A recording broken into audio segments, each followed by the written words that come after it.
white supremacy today does not need white people to be there. It reproduces itself through black people. But if you are its servant, you'll be well taken care of.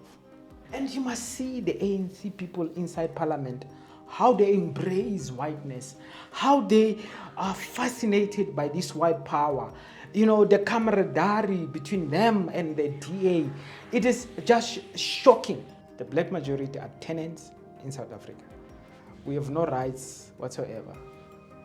Land is in the hands of the white settler minority. We are subhuman. Even this constitution of rights and so on, what rights do you have when you are landless, when you're poor, when you're hungry? Nelson Mandela said, let us fight.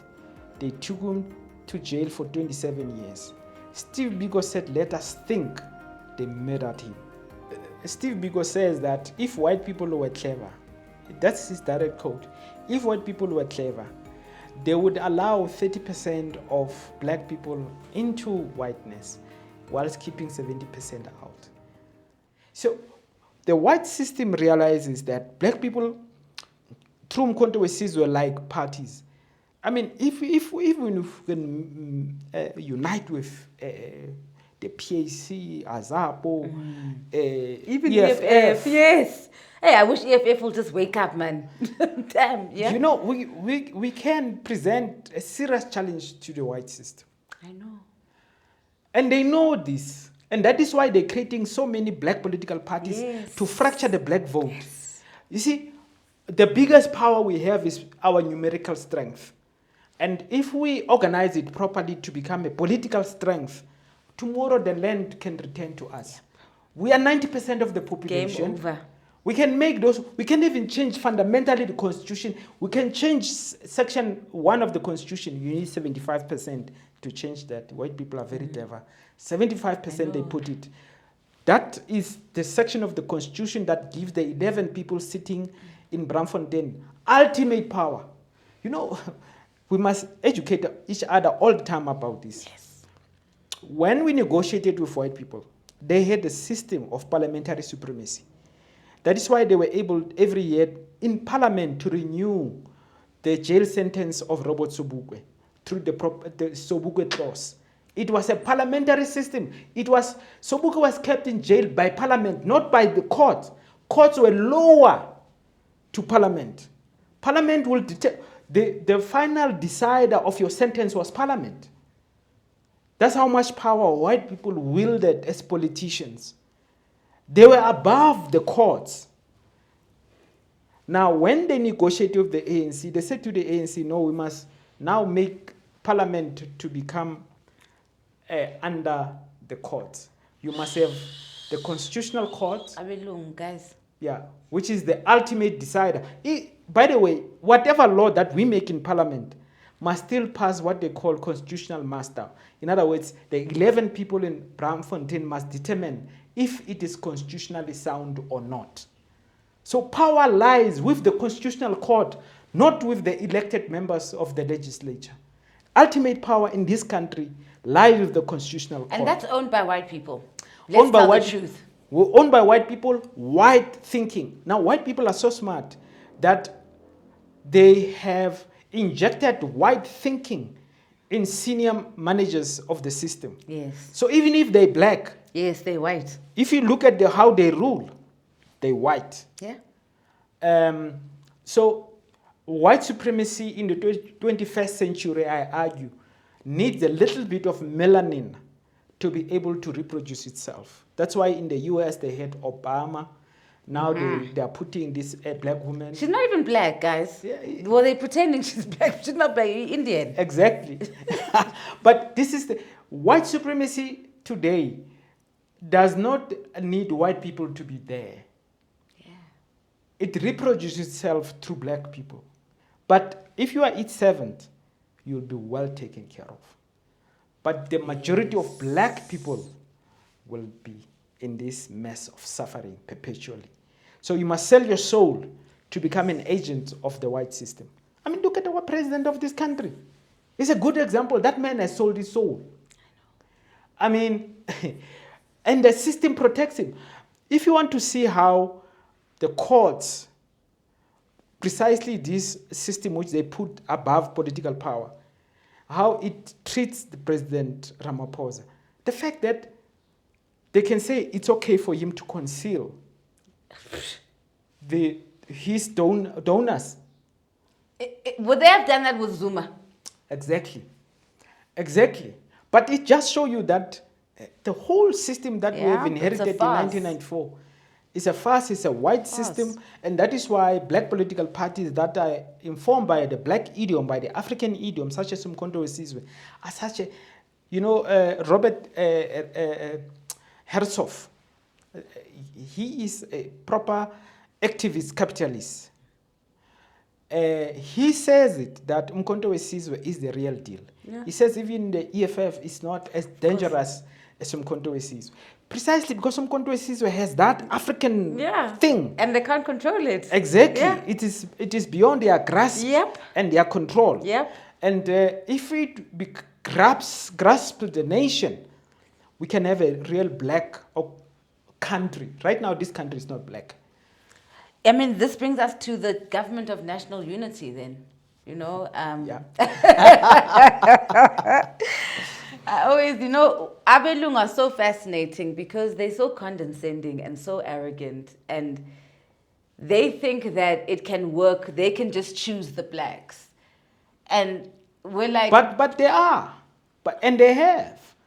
I mean, the arrogance of white power that comes with this so-called government of national unity is shocking.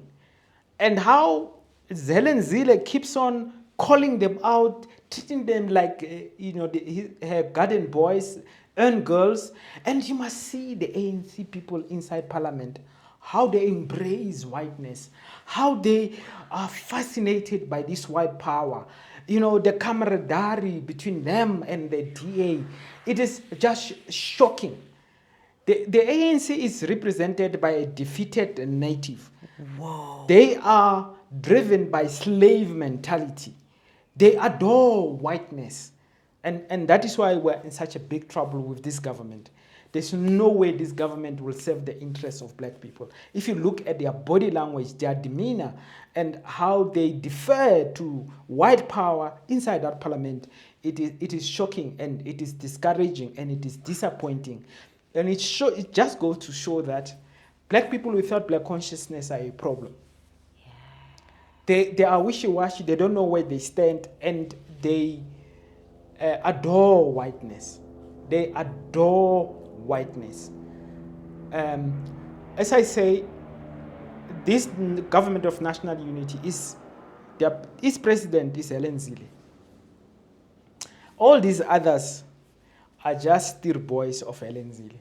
She runs that thing, she determines what must happen, and everybody falls into place. That is why they will never touch the land question, forget it.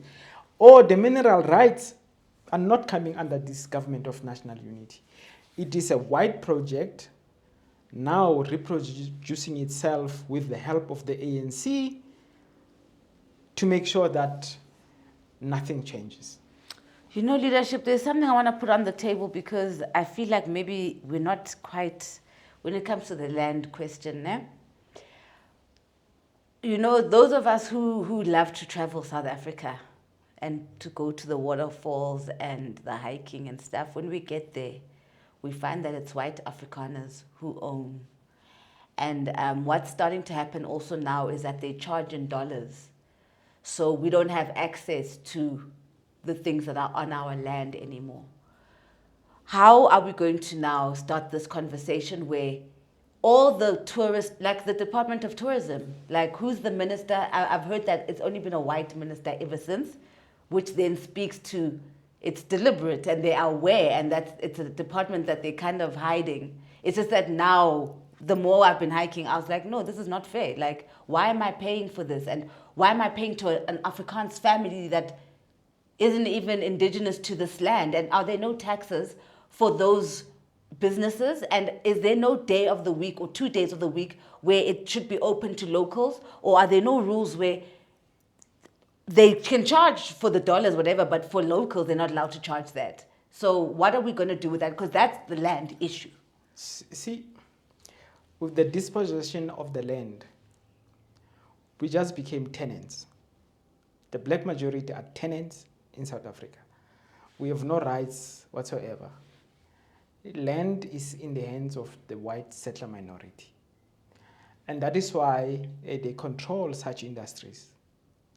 And this will happen until we have a radical project that will be able to say, for instance, on tourism. Every citizen has a right in a year to take a holiday of a week with the family. And we must pay minimum amounts in all the establishments that we go to. Yep. That will be part of reparations. Yeah.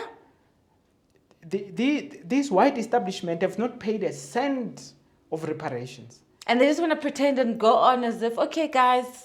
I mean, it's a shocking thing that in South Africa, there's been no reparations for us. How is that possible? When we know they arrived here in 1652, they enslaved us, they took our land, all this wealth, not a single white person's wealth is not associated with the criminal, violent activities of colonialism and apartheid. But there is no call for reparations. So white people are just going to continue like this until kingdom come. And black people are going to remain excluded. And if we don't organize ourselves and use our numerical strength properly and design a proper black agenda, where it doesn't matter which political party you belong to, but the agenda is that thing that unites us. No black person should argue against land being returned to black people. No black person should argue against the economy being shared for black people's benefit. We must be able to be very clear what we're talking about here and what must happen here. And then drive that message. And those black people who are standing in opposition to this project of transformation must be called out, must be basically chucked out of the black community. Because now we want to address the big questions that make us subhuman in our own country. We are subhuman. Even this constitution of rights and so on, what rights do you have when you are landless, when you're poor, when you're hungry, when you don't know what you're going to eat tomorrow? When your children, when they go to university, NSFAS is messing them up, it's not giving them the money they're supposed to get, they are sleeping in libraries, they are hungry. Now, that is why the fundamental thing that we must do is to love ourselves. You see, we need to love ourselves.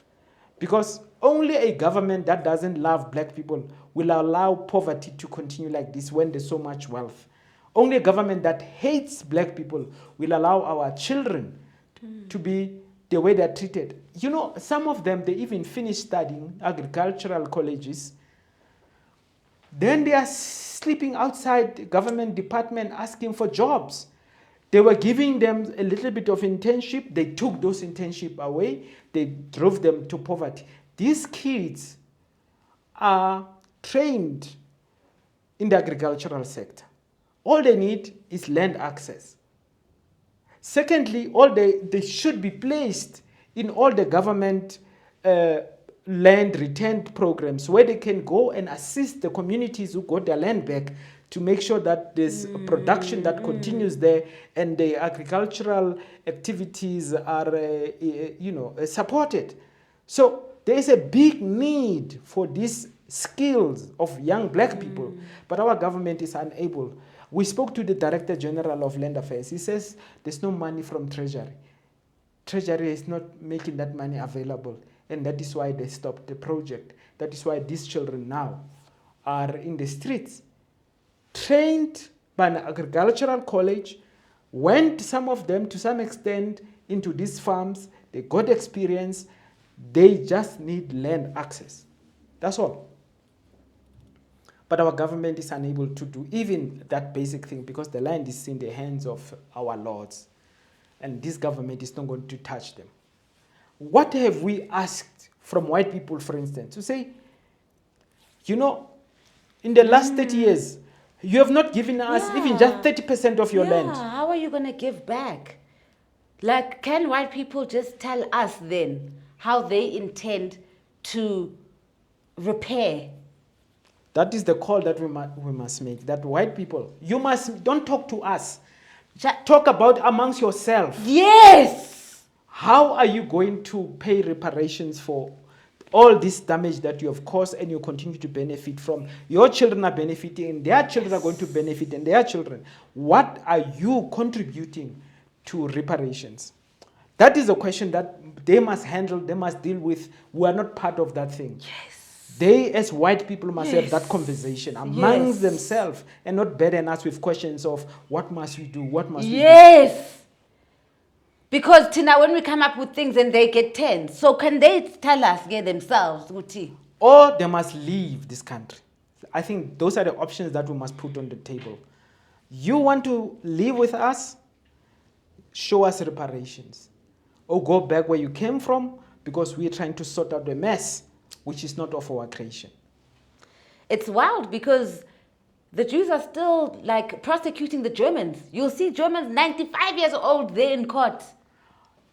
They are paying reparations over reparations. They keep on. They even gave the Jews a whole country. You know, they gave them Palestine as part of reparations. They wanted to bring the Jews here in Uganda, by the way. Uganda was one of the countries at the time. They were contemplating to bring the Jews as part of their reparation movement. Yeah, but you saw the Minister of Home Affairs, yeah, they're calling white people to come back. The white Korekores are coming. When they were like skilled, 11,000 skilled, I was like, from where? From Israel? Exactly. but this country is a white country. Our interests are not being taken care of. We are third-class citizens, and that reality continues. We, as the black majority, have to get to a point where we are so angry about our conditions that we don't tolerate anymore any of these processes which exclude and denigrate our lives. It is not normal. Kodwa jongathi abantu baphele umoya bheka abantu got fed to pigs. Ukumtana bamchayise lo bamchayise thathi orange. Abantu are not, instead they're in an uproar for Uchidim. So what's happening? Exactly. I mean, the leader of Umkhonto weSizwe in Parliament, Dr. Hlophe, has come up with an idea. I call it the Hlophe option, which says where white farmers murder or harm black people on land, that land must be expropriated immediately without compensation, because it is an instrument of crime. I mean, in terms of the law, he says, if I shoot you with a gun, that gun gets confiscated. So why shouldn't land upon which crimes are committed not be confiscated in the same way that, the gun that shoots you get confiscated by the state? So we need to, as we move for the big distribution of land, deal with them also in these situations where they misbehave, like killing people on land and so on. We must take those farms. Another one was Euroforum, the Dutch forum, sending letters to, because I'm getting people in my DM sending me the legal letters that they're getting from that, for me it's a terrorist organization. So things like that where white people use the justice system and their financial power that they stole from black people to further oppress and intimidate and bully the Africans. Those are issues that are affecting us. But, when the clerk was asked, you negotiated with the ANC, who won and who lost? The clerk said, we won. White people won. He says, the Constitution does not allow land to be taken. Parliament does not have the power. We even told the ANC to destroy the nuclear heads. South Africa was a nuclear power. The ANC voluntarily destroyed the nuclear capability. So the clerk says we won, because when the ANC castrated itself because Mandela wanted to be applauded. You destroying by people who have nuclear heads, nuclear weapons. They applauded him for destroying his nuclear capacity. So the AfriForum is benefiting from a constitution negotiated by de Klerk to serve white interest. It is always going to courts. It is always quoting the law. It is always using the judiciary to buttress white supremacy.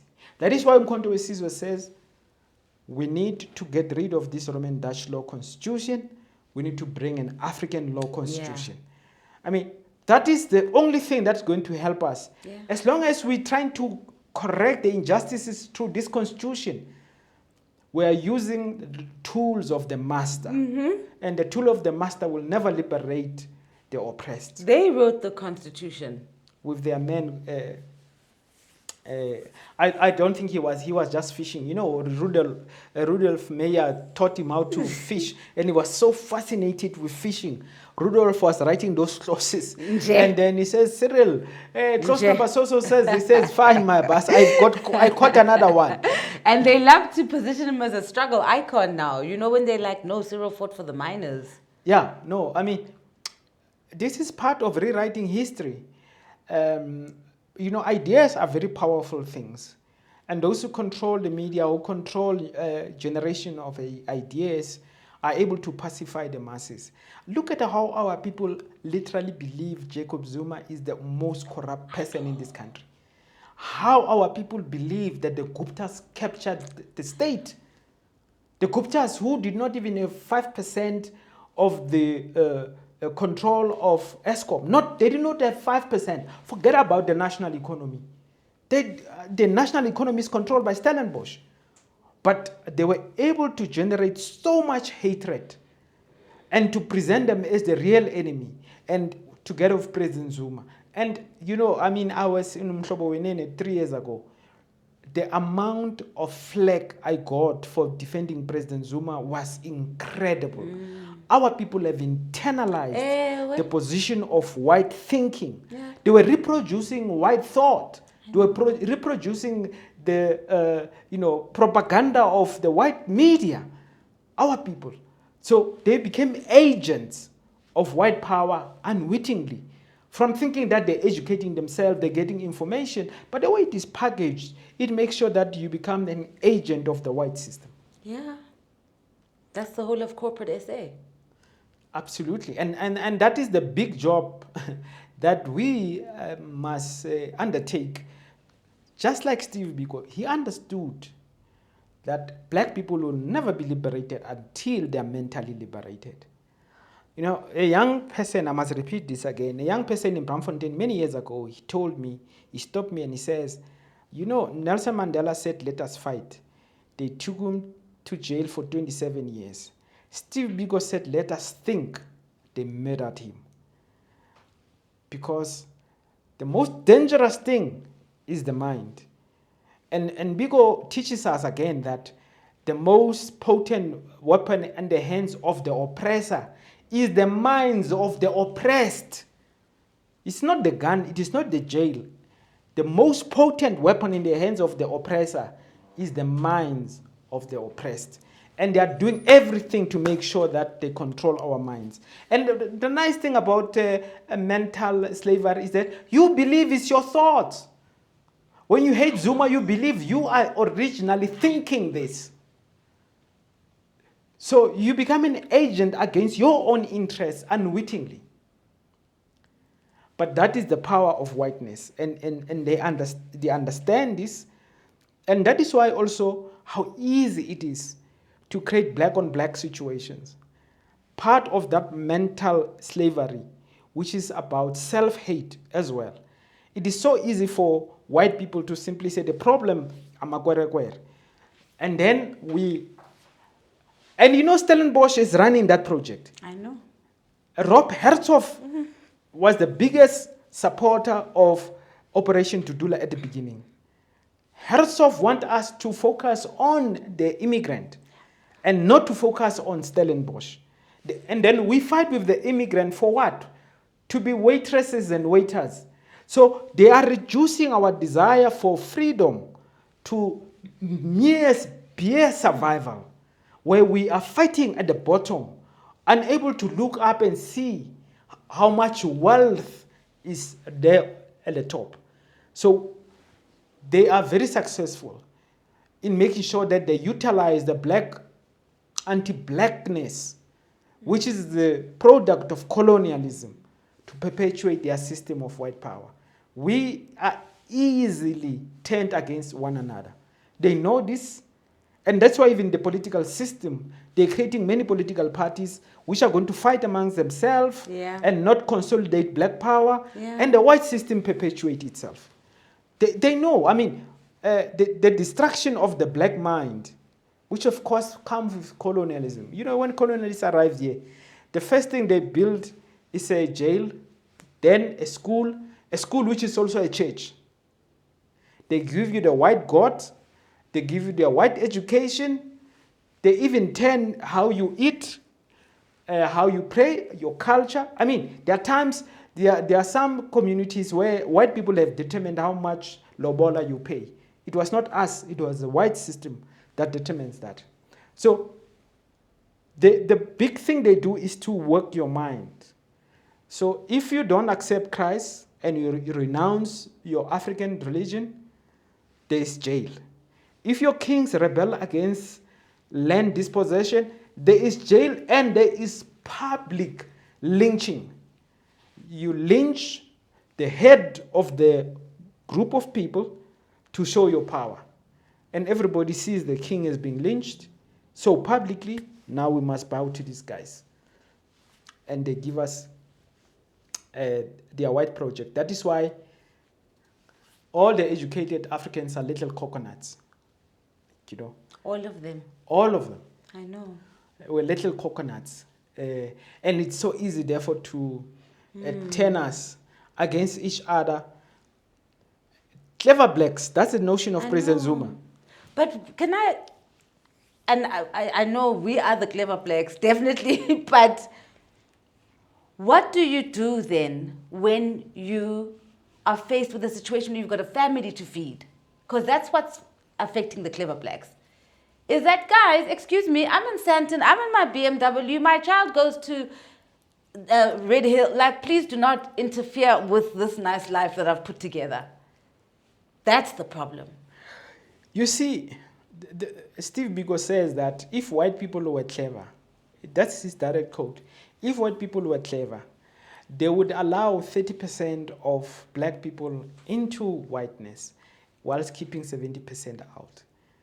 I think that by 1994, the National Party and the Broederbond, they have figured out that to maintain white power, allow this 30% into the white system, whilst you're keeping out the black majority. Not only that, whilst you allow this 30%, they'll become the bodyguards that maintain the system on our behalf. So, for instance, when we fight now, we fight against black people. We fight against black political parties. I mean, even Ramaphosa is the big problem. But he's just a bodyguard of the system. The system is not part of the conversation. That's how clever the white system is. It has made itself invisible. And people don't know Johann Rupert. They don't know the Oppenheimer family, the Manels. The real owners of this economy are not known by our people. Our people simply know Ramaphosa, we're fighting Ramaphosa, or we're fighting Zuma. The white system has made black people super visible as the problem. I mean, take corruption. The most corrupt person in this country is a white people, including, Marcus Jooste, by the way, that guy, they say he died, but somebody says it's penguin blood, you know, little pieces of blood. No, we didn't believe it. We didn't see a body. We know it's a death related to Gavin Watson. Yes. It's the same kind of death. Exactly. Yeah. But I mean, we are aware. But that is the most corrupt person in South Africa. He's not projected as such. He is not all over the papers. Our people don't even know that this is the man who is the most corrupt. Yep. But they will say Jacob Zuma. They will say the Guptas. people who have not stolen any money that is of any significance by any imagination. But that is the reality created by the white system, the mind. Whoever controls the mind will control that nation. And white people are focused on the mind. And that's why Steve Biko, when they beating him up and so on, they focus on his brains. They concussed his brains. Because precisely the idea that he's the one who's helping blacks to think, we must kill the thought processes. And they succeeded. If Biko had survived, I believe we would be in a different country right now. They wouldn't let Biko survive, they wouldn't let Sobukwe survive. Because these two were about challenging white power. Mandela was already a captured liberal. He wanted democracy. He didn't fight for the fundamental changes that were there. But sometimes I say, if Nelson was thinking about the black majority, if we get political power, he compromised, of course, but he compromised so that we get political power. Now, Mbeki, in his term, he had 2/3 majority. He had that political power. Yep. He didn't have the problems of the sunset clauses of Mandela, because Mandela said to get political power, we will co-rule with these white people. Remember, he co-ruled with the National Party for the first, but that compromise was time-bound, 5 years only. After 5 years, you can have a black majority rule. And the ANC gets 2/3 majority under Mbeki. He has the possibility to change the constitution without asking any political party for any support as the ANC. And he's a clever man, so he knows exactly, he knew what time it was at that time. So Thabo Mbeki did not, he doesn't believe, by the way, that black people must get land. He's a proper clever black. He believes the land that white people hold is legitimately theirs, and we must leave white people alone. I mean, that is the thinking of this man who is called a man of African Renaissance. That was a PR. Hey, the system keeps getting us with the PR, hey? Absolutely, they're very smart. They're always giving us something to focus on, to forget the real big problems. And that is why every time there's this big news media agenda, you must know they are cooking something elsewhere to make sure that you remain in bondage. And with social media now, we are all the time taken by the new idea, the new news. Everything is fast. We need to pause and think. We really have to pause and think. Where are we? Where are we going? If we don't do that pausing and thinking, and just be in this treadmill,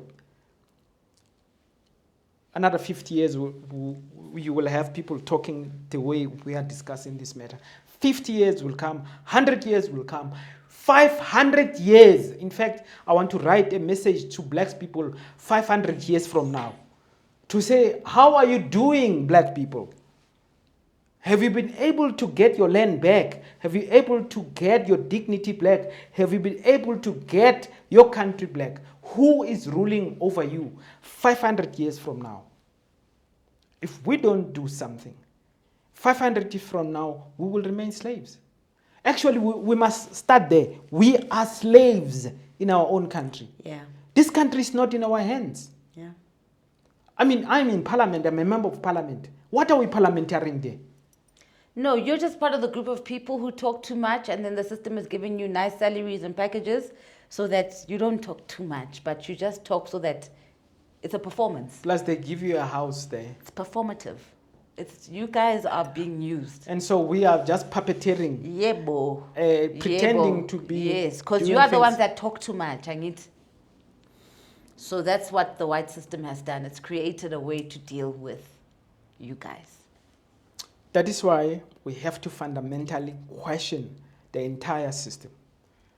The entire system based on this constitution has to change. Yeah.